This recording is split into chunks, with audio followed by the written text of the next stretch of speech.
কাজিৰঙাৰ পাছতে নাম্বৰ বনাঞ্চল, কালিয়নী নদী, দৈগুং নদী, এটা বৃহৎ অঞ্চল, খুব সুন্দৰ অঞ্চল। তাক যদি আমি ডেভেলপ কৰা হয়, এটা ডাঙৰ টুৰিজমৰ ক্ষেত্ৰ এখন তাত গঠন কৰিব পৰা হয়। কিন্তু টুৰিজমৰ কাৰণে আমাক ৰুট ইনফ্ৰাষ্ট্ৰাকচাৰ লাগে। সেইকাৰণে মই মৰঙীৰ কাৰণে এটা পেকেজ বিচাৰিছোঁ যে 200 crore ইয়াত হিচাপ এটা দিছে, 80 কোটি টকাৰ কাম তাত আৰম্ভ হৈছে। মই সেইখিনি মাননীয় মুখ্যমন্ত্ৰী মহোদয়ে যি আমাক দিছিলে তাৰ পৰা মই সেইখিনি ধৰি দিছোঁ। কিন্তু মই বিচাৰিছোঁ যে সেই অঞ্চলৰ টুৰিজম ছেক্টৰক আগত ৰাখি পেলাই তাত 200 crore এটা লাগে, যিটোৱে আমাৰ তাৰ গোটেই মেপটো, অসমৰ টুৰিজম মেপটোত এটা সলনি আনি দিব। সেইকাৰণে এই ক্ষেত্ৰত মই মন্ত্ৰী মহোদয়ক অনুৰোধ কৰিম যাতে সেইটো স্পেচিয়েল পেকেজ হিচাপে ৰাখি তাৰ ইনফ্ৰাষ্ট্ৰাকচাৰ ডেভেলপমেণ্টৰ কাৰণে 200 কোটি টকাৰ আবণ্টন দিয়ে, যিটোৱে আমাৰ টুৰিজম ছেক্টৰক বহুখিনি আগলৈ লৈ যাব। মাননীয় অধ্যক্ষ মহোদয়, আমাৰ মৃণাল শইকীয়া ডাঙৰীয়াই যিটো কথা কৈছে সেইটো ঠিকেই যে সেইখিনি এটা অঞ্চলটো বৰ ধুনীয়া অঞ্চল আৰু টুৰিজিমৰ কাৰণে তাত যথেষ্ট স্কোপ আছে। আৰু কাষতে আমাৰ নাম্বৰ অভয়াৰণ্য আছে, তাতো টুৰিজিমৰ বহুত স্কোপ আছে।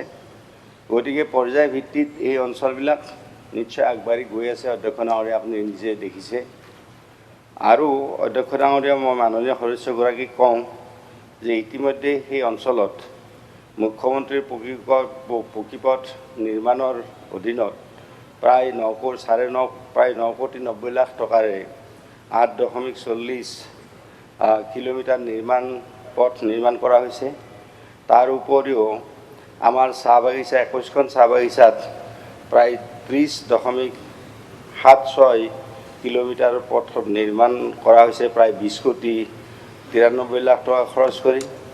সমষ্টি পুনৰ নিৰ্ধাৰণৰ পিছত NRLৰ পৰা প্ৰায় 28.585 কিলোমিটাৰ পথৰ নিৰ্মাণৰ ভিতৰত বৰ্তমান 26.60 কিলোমিটাৰ পথৰ নিৰ্মাণ কাৰ্য ইতিমধ্যে সম্পূৰ্ণ হৈছে।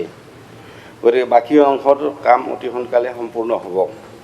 উক্ত উন্নয়ন খণ্ডত 28.58 কিলোমিটাৰ পথৰ নিৰ্মাণ বা পুনৰ নিৰ্মাণৰ বাবে বিভিন্ন শিতানৰ পৰা প্ৰাক্কলন প্ৰস্তুত কৰি থকা হৈছে। মই ভাবোঁ মাননীয় সদস্যগৰাকীয়ে যিটো সুধিছে, গতিকে পেকেজ বুলি নহ'লেও ফ্ৰেগমেণ্ট কৰি হ'লেও তেওঁৰ গোটেইখিনি কামখিনি আগবাঢ়ি গৈছে। আৰু এই যিটো আমাৰ 28.58 কিলোমিটাৰৰ ধন্যবাদ পোৱা হৈছে, এইখিনি হ'লে তেখেতৰ বহুখিনি আগবাঢ়ি যাব। আৰু তেখেতে যিটো কথাই আৰু উত্থাপন কৰিছে, মই তেখেতক এপ্ৰিচিয়েট কৰিছোঁ যে সেই অঞ্চলটো আমাৰ টুৰিজিমৰ কাৰণে ডেভেলপ কৰিব লাগে। মাননীয় অধ্যক্ষ মহোদয়, মোৰ এটা অভিযোগ আছে নুমলীগড় ৰিফাইনেৰী লিমিটেডক লৈ। তেখেতসকলে সেই অঞ্চলত ৰিফাইনেৰীটো আছে, তাৰ যিখিনি বেয়া গোন্ধ, পলিউশ্যন, সেই মানুহখিনি এফেক্টেড হৈ থাকে। কিন্তু তেওঁলোকে যিটো প্ৰায়ৰিটি সেই অঞ্চলত দিব লাগে, সেই প্ৰায়ৰিটিটো তেওঁলোকে নিদিয়ে। তেওঁলোকে দূৰ দূৰণিত গৈ পেলাই কাম কৰেগৈ, কিন্তু সেই অঞ্চলটো তেওঁলোকে ইমান বছৰে আচলতে পলিউশ্যন ফ্ৰী কৰি দিব লাগিছিলে। সেই ধূলি বালিখিনি সেই স্থানীয় মানুহখিনিয়ে খায়। সেইকাৰণে তাৰ বেড এফেক্টটো যেতিয়া তাত পাইছে, তাৰ গুড এফেক্টখিনি সেই অঞ্চলত হোৱাটো প্ৰয়োজনীয়। সেইকাৰণে মাননীয় অধ্যক্ষ মহোদয়, মই বিচাৰোঁ যে সদনৰ পৰা এটা ইনষ্ট্ৰাকশ্যন যাব লাগে, first priority they should give to the local people and the local area, যাতে তাত এটা প্ৰদূষণমুক্ত এটা সুন্দৰ বাতাবৰণ তাত এটা সৃষ্টি হয়। এখন মডেল এৰিয়া NRLক লৈ পেলাই যাতে এটা মডেল এৰিয়া তাত স্থাপন হয়, কিয়নো তাত যিটো অসম আন্দোলনৰ যোগেদি NRLটো আনিছিল আৰু অসম আন্দোলনৰ সপ্ত শ্বহীদৰ ঘৰে হ'ল তাত। সেইকাৰণে সেই অঞ্চলটো বৃহৎটো 5 কিলোমিটাৰ ৰেডিয়াছ কৰি দিব লাগে আৰু সেইটো এটা মডেল এৰিয়া হিচাপে ঘোষণা কৰিব লাগে। Honourable minister. অধ্যক্ষ মহোদয়, নুমলীগড় ৰিফাইনাৰীয়ে এই মৰঙী অঞ্চলত বা অন্যান্য অঞ্চলত তেওঁলোকে CSR ফাণ্ডৰ পৰা যথেষ্টখিনি কাম কৰি আছে আৰু কৰিব। এতিয়া নুমলীগড় ৰিফাইনাৰী যেতিয়া 3 কথা কৈ আছে, গতিকে 3 মিলিয়ন টনৰ পৰা যেতিয়া 9 মিলিয়ন টন হ'ব, প্ৰায় 28,500 কোটি টকা তাত খৰচ হ'ব। গতিকে এতিয়া বৰ্তমান বেম্বু বেছ যিটো ফাৰ্ষ্ট ভাৰতবৰ্ষৰ এছিয়াৰে ফাৰ্ষ্ট বৰ্তমান বায়'ডিজেল ৰিফাইনাৰী প্ৰায় কমপ্লিট হ'ব। গতিকে নুমলীগড়ে CSR আৰু বেছি খৰচ কৰিব। আৰু এতিয়া যিহেতুকে নুমলীগড় ৰিফাইনাৰী তেখেতৰ সমষ্টিতে পৰিছে, গতিকে তেখেতৰ লগত নুমলীগড় ৰিফাইনাৰী নিশ্চয় আলোচনা কৰিব।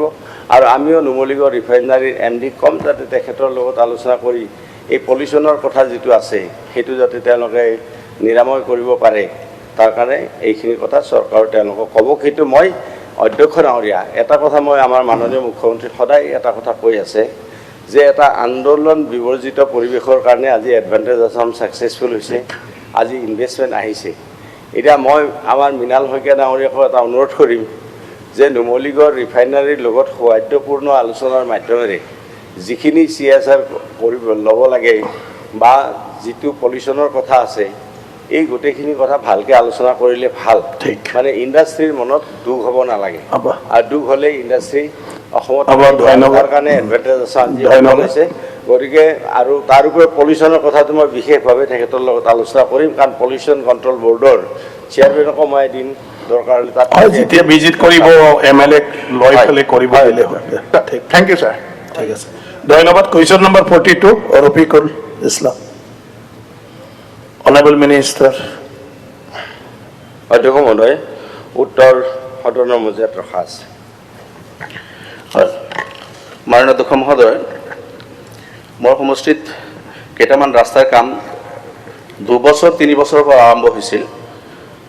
আপোনাৰ এটা ৰিপেয়াৰিঙৰ এটা পেকেজ আছিল, 8-10 কিলোমিটাৰ ৰাস্তা হ'ব। ইয়াতে 2টা ৰাস্তাটো টাচে কৰা নাই আৰু 2টা সামান্য টাচ কৰিছে, উত্তৰতে দিছে মাত্ৰ 7% কৰিছে। কিন্তু 2 বছৰ উকলি গৈ 3 বছৰত ভৰি দিছে, এতিয়াও হোৱা নাই।